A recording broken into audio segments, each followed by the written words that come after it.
Good morning. I hope all of you are doing well. This is Mr. Yetman speaking, and today's lesson covers some special cases of factoring. So it's section 8.7 in the book, and we're not going to do all the special cases, but we are going to look at a couple of different special things that can happen when you're trying to factor. Factoring is one of the most important skills that you'll learn this year. You'll use it in every single math class that you're going to take for the rest of your high school experience. So it's really, really important for us all to be very, very comfortable and good at factoring. So we're going to look at two special cases today. So special case number one is a situation where we are going to have to factor out a common factor as a first step, and then we will continue to factor after that. So here's our first example. Our example says to factor completely, and we've got 6x cubed minus 6x squared. No, I'm sorry, that's 3x cubed minus 6x squared minus 24x. Now, when you first look at this, you see three terms and you think, aha, I have to factor using the x. But if you look closely, you'll see that this power is a little bit higher. This power is a third. In fact, there's an x in each one of these, which means that we can factor an x out to the front. We also notice this is a 3, this is a 6, and this is a 24. We also notice that the number 3 is a common factor of all these. So this is like what we learned. One of the very first video lessons that I did is that we can factor out a 3 and an x out of each one of these terms. So I'm going to take a 3x, and when I do that, if I take a 3x out of this, the 3 comes out, I take one of the x's, so I still have an x squared. I divide that by 3, that's 6 divided by 3, leaves a negative 2. I take one of those x's out, so I just have an x. I divide the 24 by 3, the negative 24 by 3, and I get negative 8, and that x has come out, so there's nothing left. So here's the first step. I factored out this common term. Now look at what's left. This is now a trinomial, which means I can factor it. I want, if you think about the x, I want something that's going to add up to make negative 2. 1 times negative 8 is negative 8, so it's going to multiply to make negative 8 and add up to make negative 2. What multiplies to make negative 8? Well, it could be negative 1 times 8, but that doesn't add up to negative 2, so it's not it. It could be negative 2 times 4. Negative 2 plus 4 is positive 2. We want that to be negative. So it's not this, but it's going to be positive 2 and negative 4. So we know that this times that is negative 8, this plus that is negative 2. So we're going to put the negative 4 there and the positive 2 there. Now, because there's just a 1 in the front here, we can do the shortcut. So that's going to be x minus 4 times x plus 2. And there, we've completely factored this original one.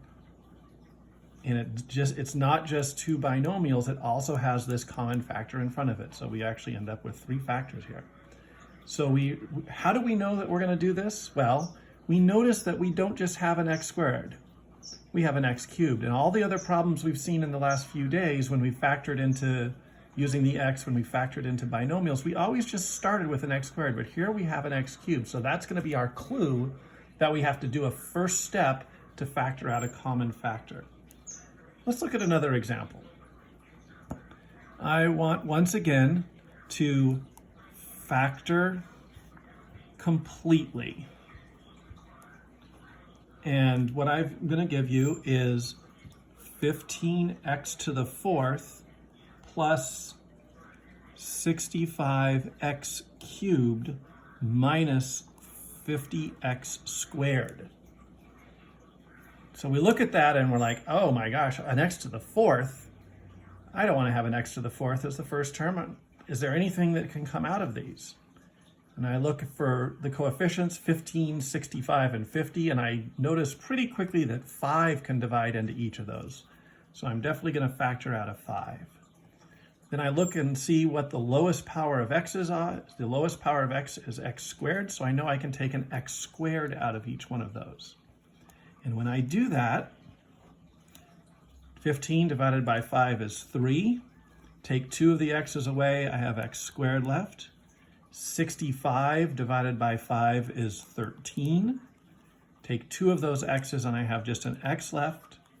50 divided by 5 is 10. And I take both of those x squared, so there's no x's left here. So here's my first step. I've factored out that common factor. Now what I have left is a trinomial, and I'm going to have to use the complete x method this time because I have a 3 there. So remember, 3 times negative 10 is negative 30, and then down here I have 13.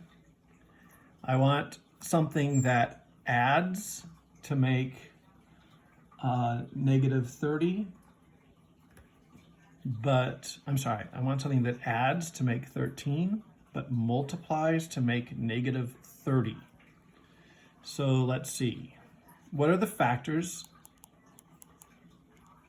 of negative 30? Well, certainly I could try negative 1 times 30, but if you add those two together, if you add negative 1 and 30, you get 29. So it's definitely not that. I could also try negative 2 times 15. That multiplies to make negative 30, and hey, look at that. Negative 2 plus 15 equals 13. So these are the numbers that I want. So I put negative 2 there, and I put positive 15 there. So now we're going to carefully do our whole system. I'm going to bring down the 3x squared. I'm going to bring down the negative 10. I also have minus 2x plus 15x. So that comes down to there, and that comes down to there. This is the standard x method. All of you should be getting good at this because we've practiced it a lot. Now I'm going to factor by grouping. I group that, and I group that. 3 and 2 don't have a common factor, but I do notice that each one of these has an x that can come out to the front. And when I do that, I have 3x minus 2 left. 15x and 10 do have a common factor. I think it's 5. 15 divided by 5 is 3. Negative 10 divided by 5 is negative 2. Oh, look, there's the same thing in both of those. So I have this x, 3x minus 2, and I have an x plus 5 left. Now, don't forget, remember we started by bringing that out. So my answer has a 5x squared in front of it. So here I've done a complete factoring. 5x squared times 3x minus 2 times x plus 5. And that's my answer. So that's the first special case that we're going to look at. The second special case that we're going to look at is called, so this is case number 2, it's called the difference of 2 squares. And to start this, I'm going to go back to when we learned to multiply polynomials. I want to remember the situation. Let's remember what happened if I asked you to multiply, and let's say I had 2x minus 3 times 2x plus 3.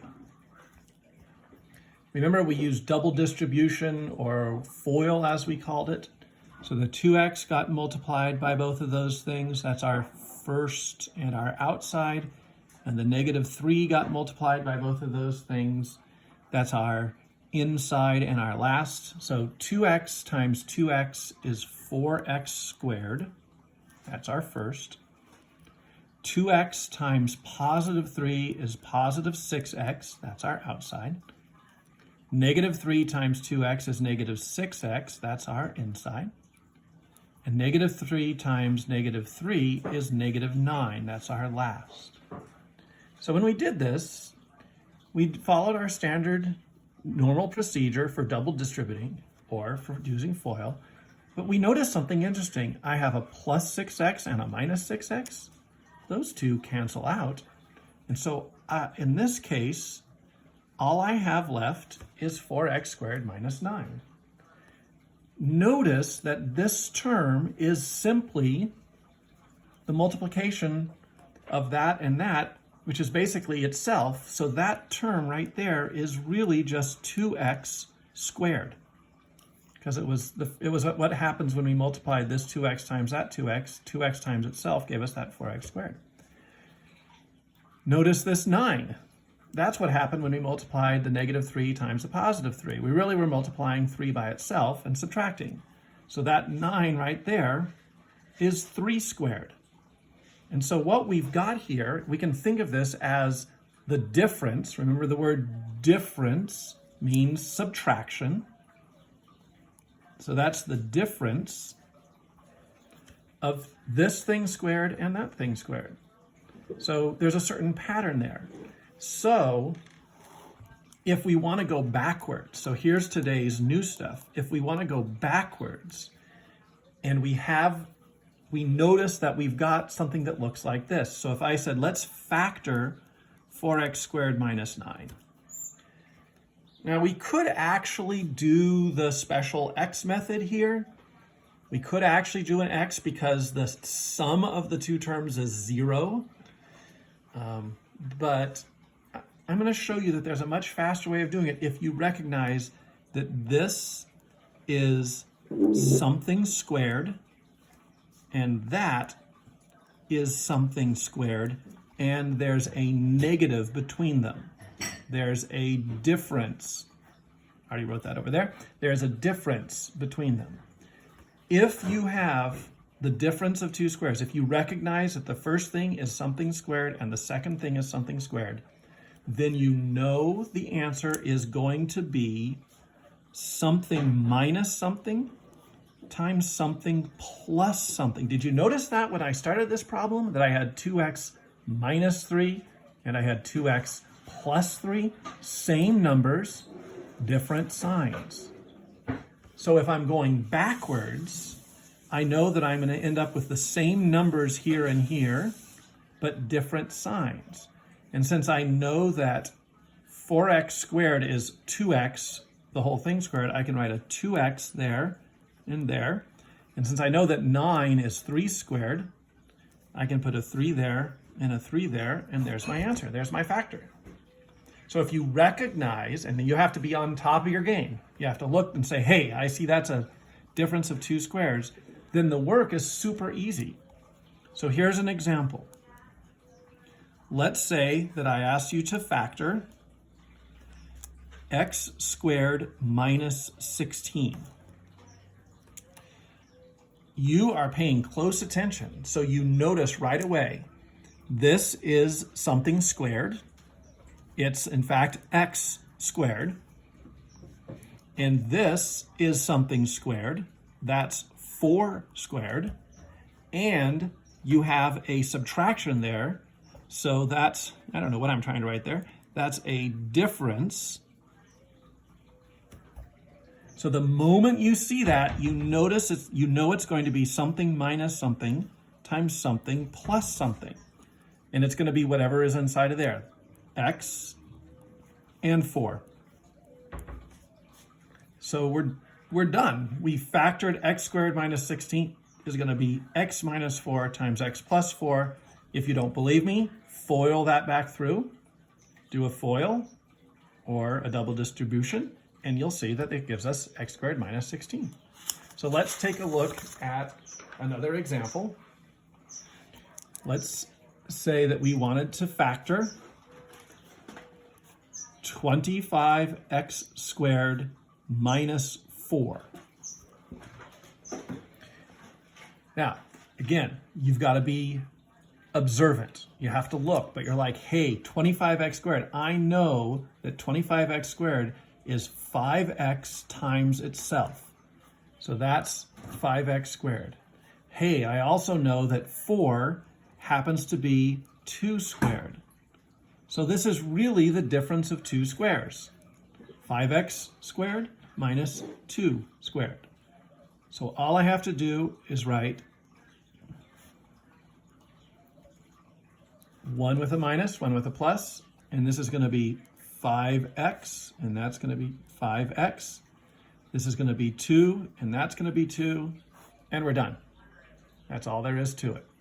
But you have to see that it's a difference. Here's a trick question.